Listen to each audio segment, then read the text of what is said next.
जनतेच्या न्याय हक्कासाठी प्रजासत्ताक न्यूज सदैव आपल्यासोबत।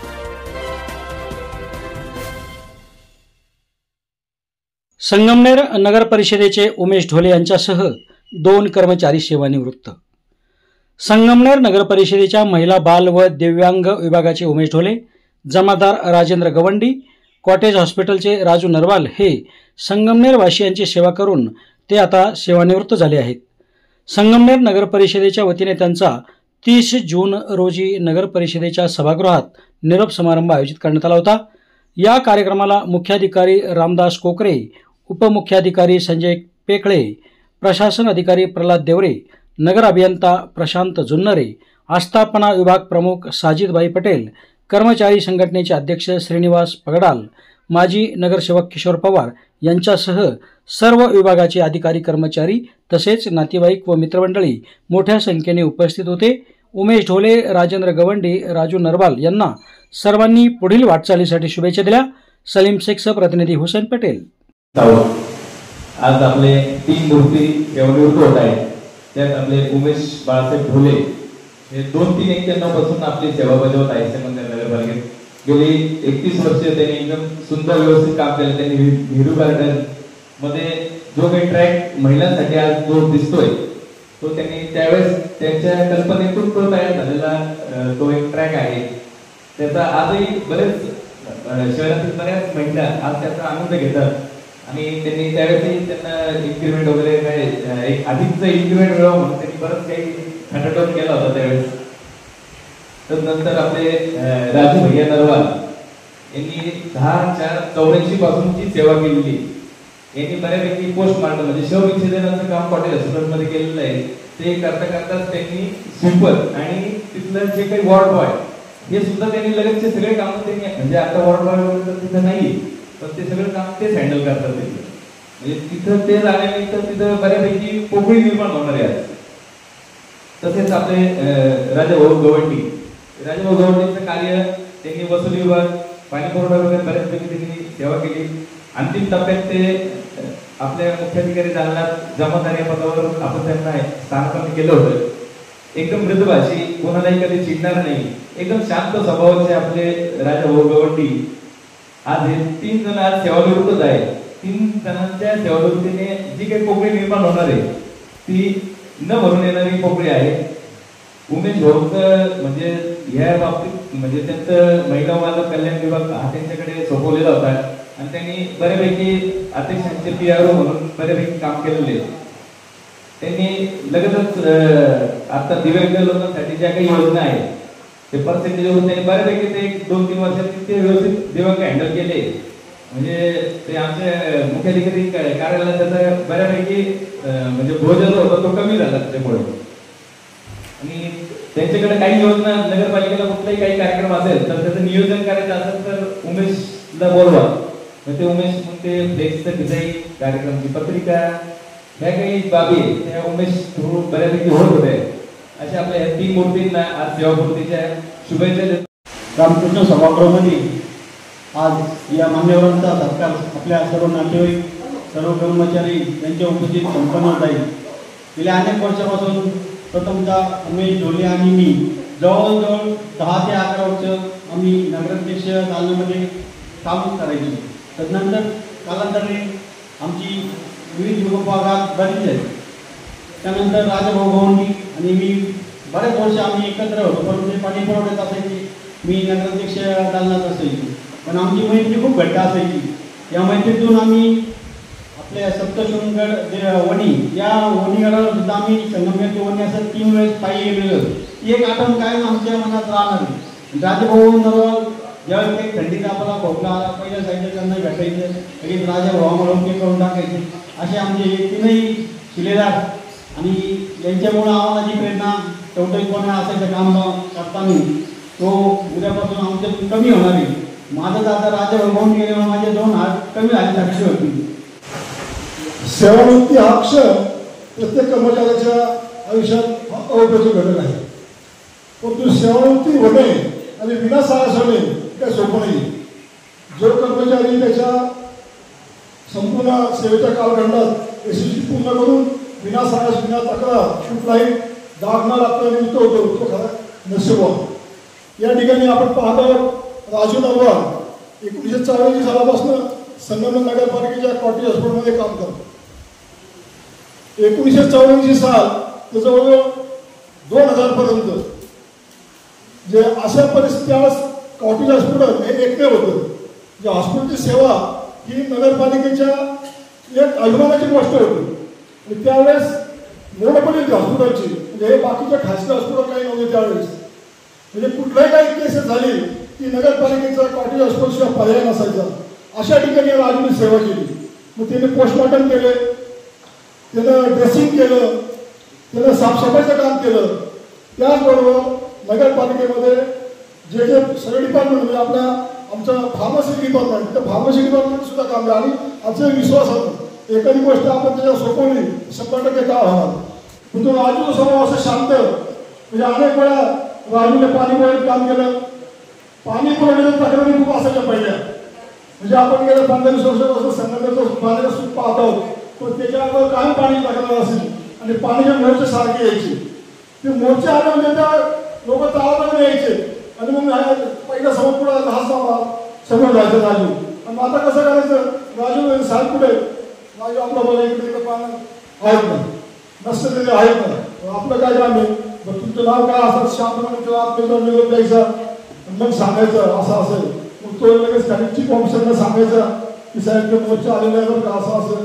म्हणजे ते सगळं करून तोपर्यंत 15-20 मिनिटं कुठल्या काळामध्ये माणूस आलेला आहे म्हणजे 10-15 मिनिटं तो शांत होतो.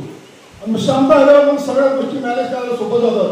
त्यांनी मुख्याधिकारी जाणवलं पण काम केलेलं आहे. त्या ठिकाणी सुद्धा असे 10 लोक आले शांत करणं.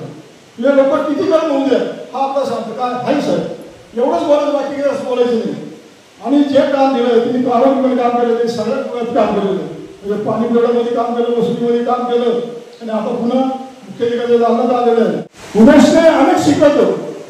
त्यानं ज्यावेळेस तामिळ डॉक्टर होते तामिळ डॉक्टर नंतर जोटाचे अध्यक्ष झाल्या नंतर दिलीप शेठ होते विश्वासराव या सगळ्यांचं त्यांनी PR म्हणून काम केलं. ज्या वेळेस लोक यायचे ते अध्यक्षाला भेटायला आले तिथं पाहिजे आपलं काय काम आहे मग ते काम तर लिहून घेणं सगळं आणि प्रत्यक्ष त्यांच्याकडे जायच्या अगोदर त्या संबंधित डिपार्टमेंट सांगतात असं असं माणूस आलेला आहे हे काम आहे त्याच्याकडं. मग तो माणूस सांगायचा ठीक आहे. मग ते तो फीडबॅक सगळा ते काम होईल नाही होईल या सगळ्याची माहिती त्या अध्यक्षाला द्यायचं. यामुळे काय व्हायचं की अध्यक्षाला त्या माणसाला सामोरं जाणं सोपं व्हायचं. म्हणजे ते काम होणार असेल तर अध्यक्ष आम्ही मोठ्या मोठ्या सांगतो काम होऊन जाईल.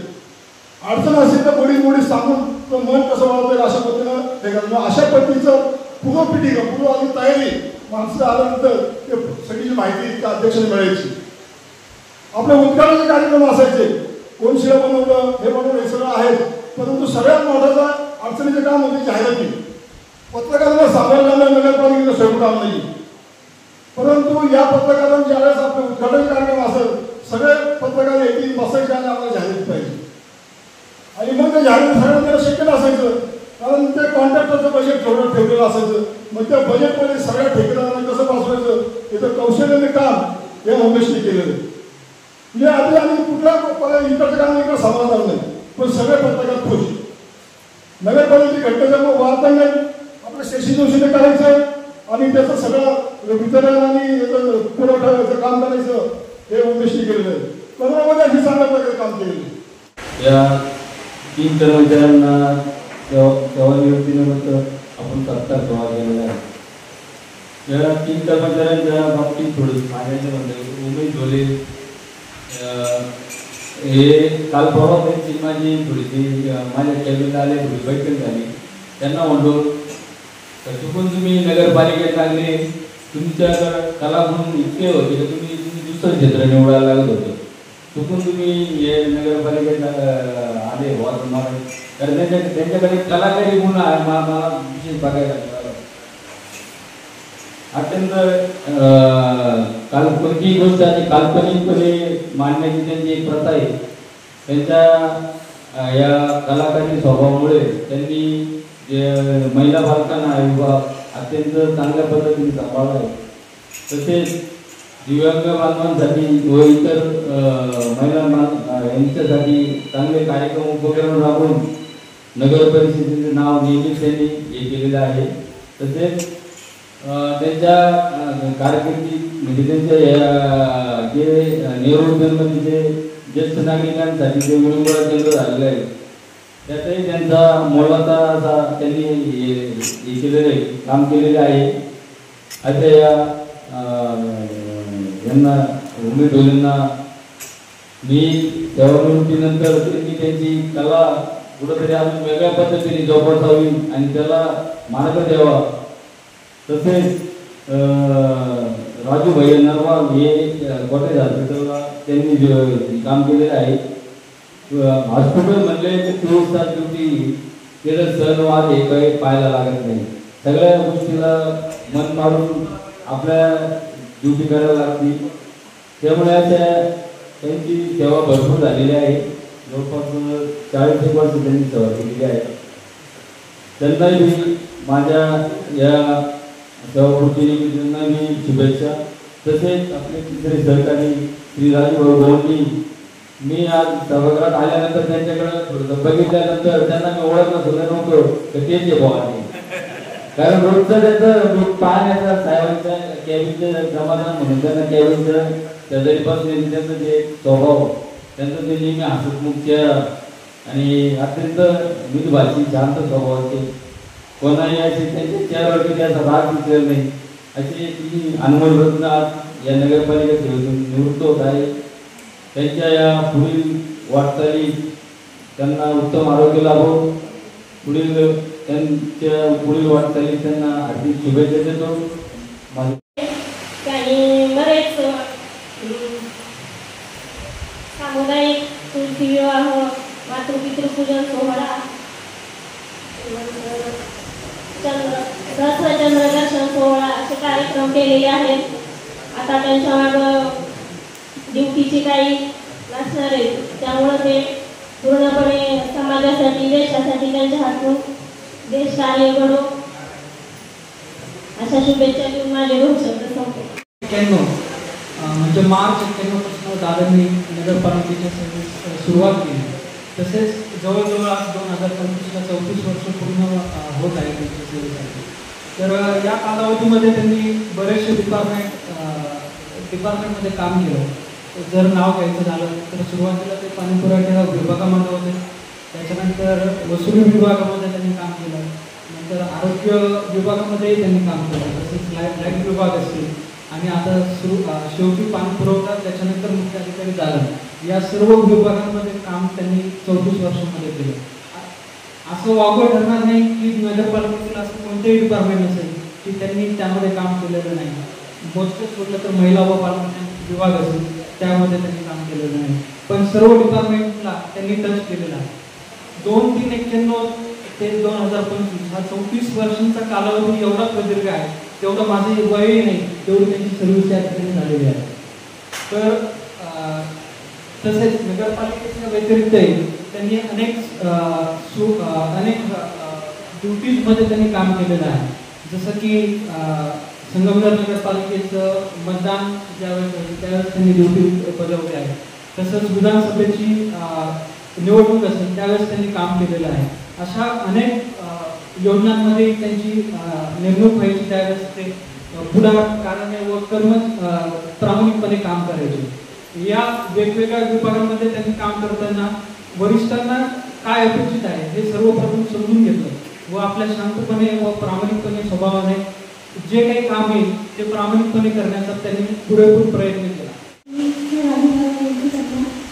मीही इथे नगरपालिकेमध्ये सध्या कार्यरत आहे. 40 वर्ष नगरपालिकेत सेवा केली आहे.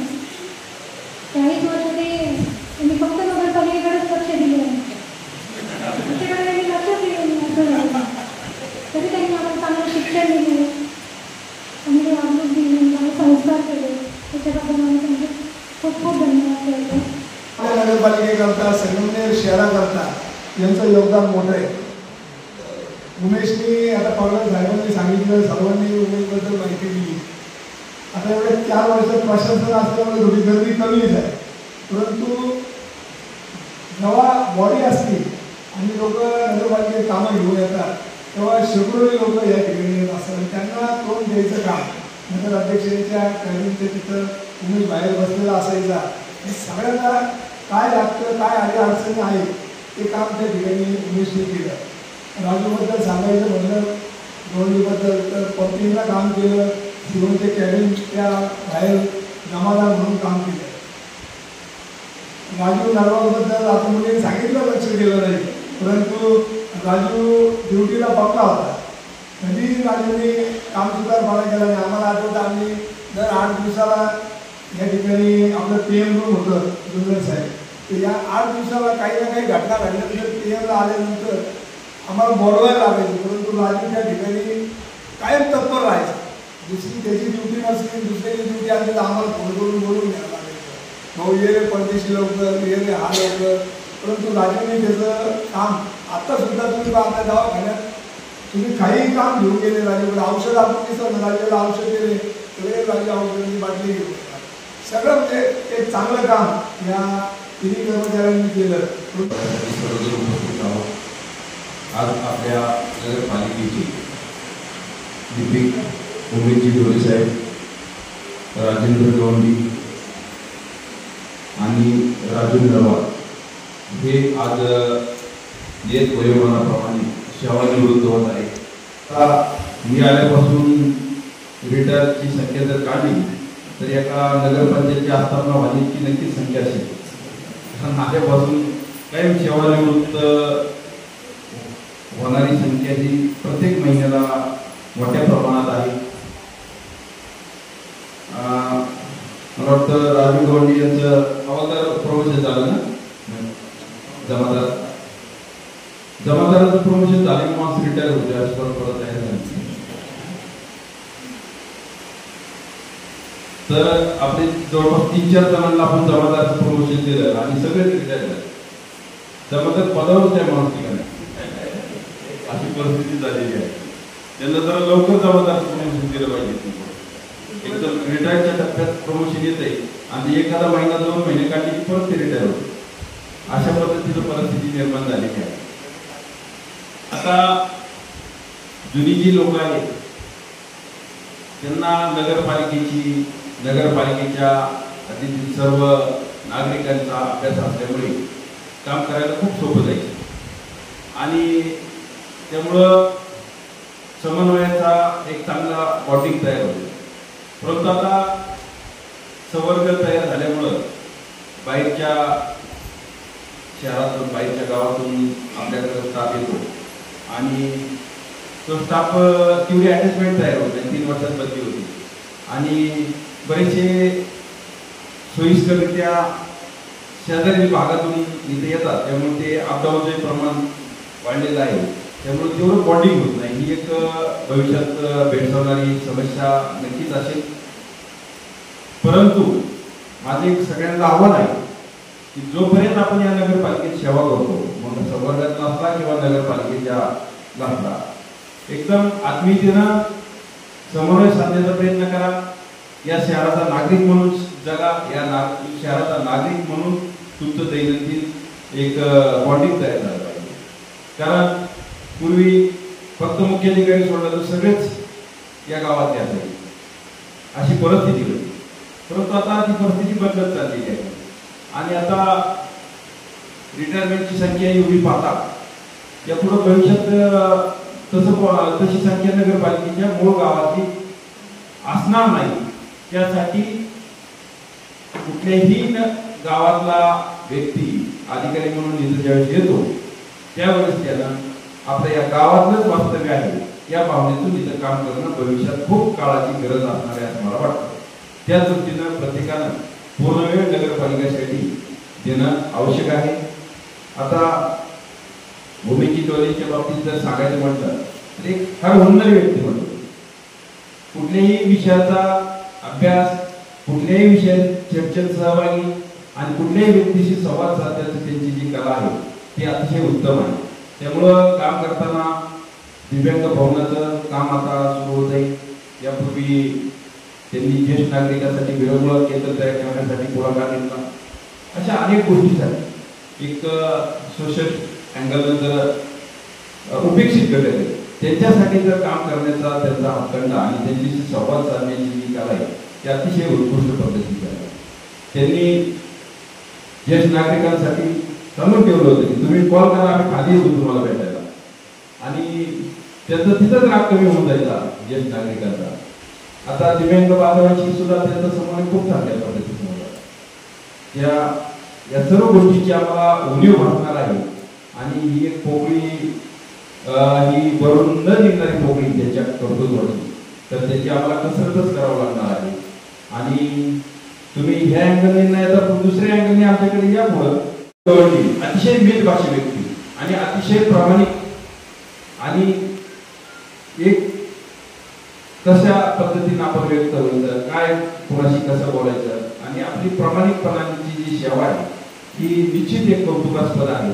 आणि त्यांनी अतिशय त्यांचा मितभाषी स्वभाव आहे, परंतु आपली जबाबदारी पूर्णपणे पार पाडण्याची त्यांची जी एक वैशिष्ट्य होतं ते या नगरपालिकेसाठी निश्चित या नगरपालिकेच्या लौकिकात भर घालणार आहे. त्याचबरोबर आणि अत्यंत प्रामाणिक असं व्यक्तिमत्व मी म्हणजे माझ्या दालनातच त्यांची सेवा मी पाहिली. अतिशय प्रामाणिक व्यक्तिमत्व. त्याचबरोबर राजू नरवाल हे कॉटेज हॉस्पिटलमध्ये सकाळी मी गेलो होतो कॉटेज हॉस्पिटलला, तर त्या सगळ्या स्टाफला चिंता होती की आता नंतर आम्हाला आमचा स्टाफ कमी होतं ही आता त्याची जागा भरून कशी काढायची किंवा त्यामुळं आम्हाला जी अव्यवस्था निर्माण होणार आहे याचं आम्हाला या समस्येतनं कसं बाहेर पडायचं ही चिंता तिथल्या सगळ्या स्टाफमध्ये दिसून आली. म्हणजे जेणेकरून त्यांनी जी सेवा बजावली ती अतिशय उत्कृष्ट बजावल्यामुळे ही पोकळी निर्माण झाल्याचं तिथं जाणीव मला दिसून आली. अशा पद्धतीनं एक एक स्टाफ आमचा कमी होतोय, एक एक जबाबदारी आम्हाला विभागून देण्याची वेळ येते, परंतु वेळ आणि काळ हा कोणासाठी थांबत नसतो. 12 तांब्यांनी जी म्हटलंय जनबळ भरमंतीला हाय हाय ही जाता राहील काय काय, म्हणजे प्रत्येक गोष्टीत आपल्याला एक निवृत्त व्हायचं असतं. प्रत्येक गोष्टीत एक टप्पा असतो. प्रत्येकाची जे बाहेरचे कर्मचारी किंवा आम्हाला 1-3 वर्षानंतर बदलीचा योग असतो, त्याला काही आपण टाळू शकत नाही. तसं 58 वर्ष झाली 60 वर्ष झाली आपल्याला सेवानिवृत्त व्हायचे, त्याला कुणी टाळू शकत नाही. परंतु ज्या गोष्टी मागे राहतात त्या तुमच्या कर्तृत्वाच्या पावलं त्याच्या फुटप्रिंट्स हे न भरून निघणारी किंवा न त्याच्यात कुठलेही अल्टरनेटिव्ह नसते. ती एक तुमची स्वतःची ओळख असते आणि ती स्वतःची ओळख तुमच्या कर्तृत्वातून निर्माण होत असते. अशा पद्धतीनं आजच्या सत्कार मंत्रींनी सुद्धा आपल्या कर्तृत्वाची ओळख निर्माण केली आहे. श्री कोकरे साहेब तथा मुख्याधिकारी, श्री उपमुख्याधिकारी पेखले साहेब, देवरे साहेब, पटेल साहेब, जुनरे साहेब, मुंगसे साहेब आणि व्यासपीठावरील सर्व अधिकारी कर्मचारी आणि समोर बसलेले माझे बंधू आणि भगिनी, मी नगरपालिकेमध्ये जवळजवळ 35 वर्ष सेवा केली आणि नगरपालिकेच्या कर्मचाऱ्यांनी सुद्धा मला प्रेमाची साथ दिली आणि सहकार्य केले. माझे कोण व्यवस्थित काम करून घेतलं आणि सर्व माझे संघ होते आणि मी पण सर्वांना धरून चाललो आणि आजपर्यंत माझी व्यवस्थित सेवा झाली. तसंच साहेबांनी सुद्धा मला चांगली साथ दिली आणि खरंच आपले मुख्याधिकारी प्रशासक साहेब एकदम सुंदर आहे, अजिबात बोलत नाही आणि व्यवस्थित काम करून घेते, कोणाचं मन दुखत नाही आणि सर्वांना सांभाळून घेते आणि समजदार आहे. सर्वांचं मत ऐकून घेतात आणि सर्वांना साथ देतात आणि काम करण्याच्या हातोटी त्यांची एकदम सुंदर आहे आणि एकदम व्यवस्थित आहे. किती काही झालं तरी ते एकदम शांतपणाने ऐकून घेतात आणि सर्व न चिडता हे करतात. तसंच मी फक्त आता एक कविता म्हणणार आहे की फक्त सर्वांनी शांतपणाने ऐकून घ्यावे एवढीच माझी इच्छा आहे. दारात उभे म्हातारपण ही कविता मला चांगली स्फूर्ती देऊन गेली. जरूर वाचा आणि तुम्हालाही नक्की स्फूर्ती देऊन जाईल. दारात उभे म्हातारपण त्याला आत घेणार नाही, उत्साहाने बाहेर भटकेल त्याकडे लक्ष देणार नाही. उभा राहू त्या दारात त्याला ढुंकनही बघणार नाही. आजही मी तरुण आहे त्याच घरात घेणार नाही. जन्माबरोबर असलेला मृत्यू मला ठाऊक आहे, उत्साहाने बाहेर भटकेल जरी तो माझ्या मागे आहे. विसरेन जन्म तारीख म्हातारपणाला थारा नको, किती मी चंद्र पाहिले त्याचा हिशोब ठेवायला नको. सुरकेतलेल्या चेहऱ्यावर तारुण्याची चमक असेल, उत्साहाने काम करण्याची हातापायात धमक असेल. प्रेम देईन प्रेम घेईन, मित्रांच्या सहवासात राहीन, दररोज संध्या झाली की एकच पेय प्रमरेच पेय. हाकला त्या म्हातारपणाला, जन्मतारीख विसरून जा, सकाळ झाली की खिडकीतून कोवळे ऊन पाहत जा. दारात उभे म्हातारपण त्याला आत घेणार नाही, उत्साहाने बाहेर भटकेल, त्याच्याकडे लक्ष देणार नाही. मुख्याधिकारी साहेब, त्याचबरोबर आजच्या या निरोप समारंभासाठी उपस्थित किशोर शेठ पवार, श्रीवाजी पगडाल साहेब, त्याचबरोबर पेखळे साहेब, देवरे साहेब, साजिद भाई आणि या ठिकाणी उपस्थित माझी सर्व मित्रमंडळी, सहकारी, मी सर्वप्रथम माझ्या नोकरीच्या कालखंडामध्ये सर्वांनी सहकार्य केलेलं आहे. मी सर्वांचे प्रथम आभार मानतो.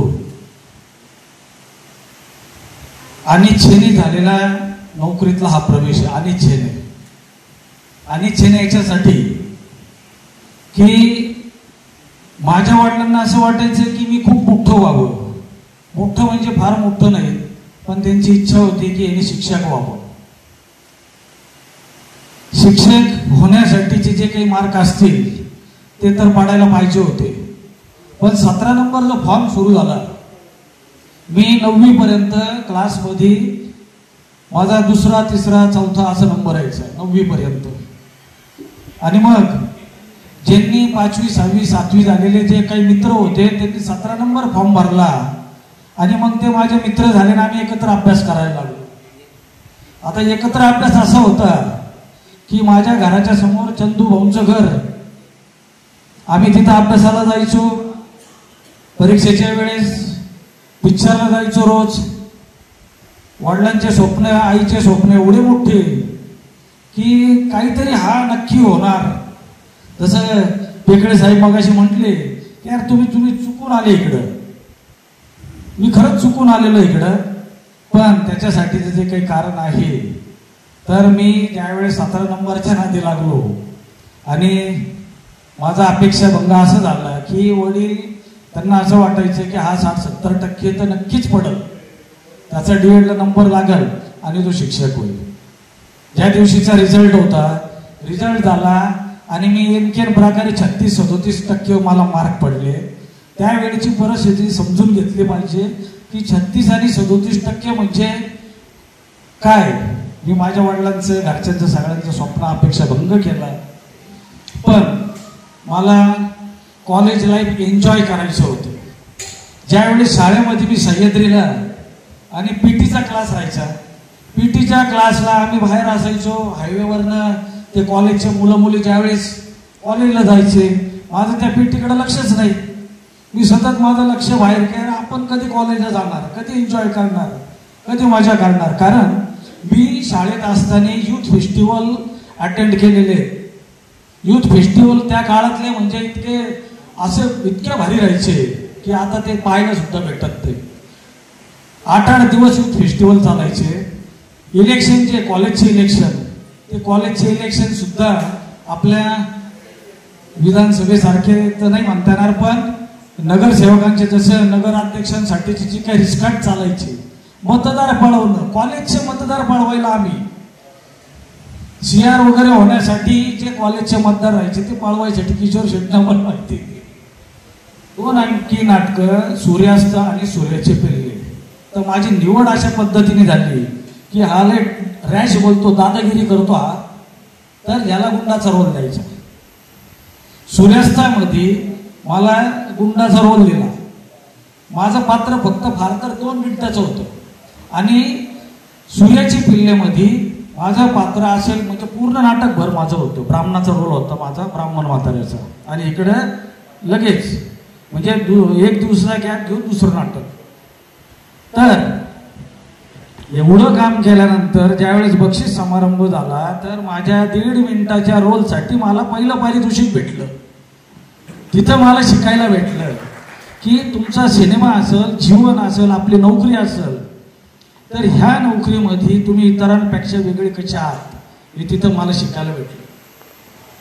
तुम्ही जर इतरांपेक्षा वेगळे आहेत हे जर तुम्ही दाखवलं नाही किंवा सिद्ध केलं नाही तर आपण सगळेजण सर्वसामान्य आहोत, सर्वसामान्यांसारखेच आपण पुढे जाणार आहोत. त्याच्यानंतर ज्यावेळेस अनिच्छेने झालेला प्रवेश म्हणजे मला नोकरी पाहिजे पण मला टेबल खुर्चीच पाहिजे. जोशी साहेब सीओ होते त्यावेळेस, आमचे वडील इथं भाग निरीक्षक होते साहेब. तर ते सीओ साहेब सांगायचे की तुझ्या मुलाला लावतो, तू माझ्या हातामध्ये लावायचं. ते म्हणायचे अरे तुला नोकरी लागते शिपायाची. मी म्हणायचो शिपाई का बरं व्हायचं, मला साहेब व्हायचंय, नोकरीच नाही. असं करीत करीत म्हणे मग पुण्याला गेलो. पुण्याला गेल्यानंतर तिथंही हीच तरा. मी युनिव्हर्सिटीमध्ये जवळजवळ 1 वर्ष 6 नंबर हॉस्टेलला मी चोरून राहिलेलो आहे. युनिव्हर्सिटीचे 6 नंबर हॉस्टेल चोरून. संगमनेरचे जेवढे काही MBA ला असायचे किंवा उच्च शिक्षणासाठी असायचे त्यांनी मला खूप सांभाळलं. तर मी टेक्निकल कोर्स केले. पहिला टेक्निकल ते मशिनिस्ट, टर्नर, फिटर सगळं घेतलं. 6 महिन्यात वडिलांना म्हटलं नाही मला हे जमणार नाही, माझं ते सिव्हिल ड्राफ्ट्समन मला पाहिजे, मला त्याच्यात इंटरेस्ट. ठीक आहे, वडील म्हणे सिव्हिल ड्राफ्ट्समन हो. सिव्हिल ड्राफ्ट्समनला गेलो ते पण नाही. शेवटी वैतागून इथं आलो आणि मग रोजंदारीवर काय 14-15 रुपये रोजावर मी नोकरीला लागलो. नोकरीला लागल्यानंतर मात्र तिथं सुद्धा परीक्षा सुरू झाली. जाकात खातं होतं. जाकात खातं म्हणजे खूप अवघड खातं होतं. आम्ही आमचा सगळा दिवसभर रात्रंदिवस चोर पोलिसाचा खेळ चालायचा. अगदी झोपेत सुद्धा त्या चोर पोलिसाचंच बारळायचो मी कित्येक वेळेस. अरे गाडी आली, अरे धरा तिला, असं राहायचं.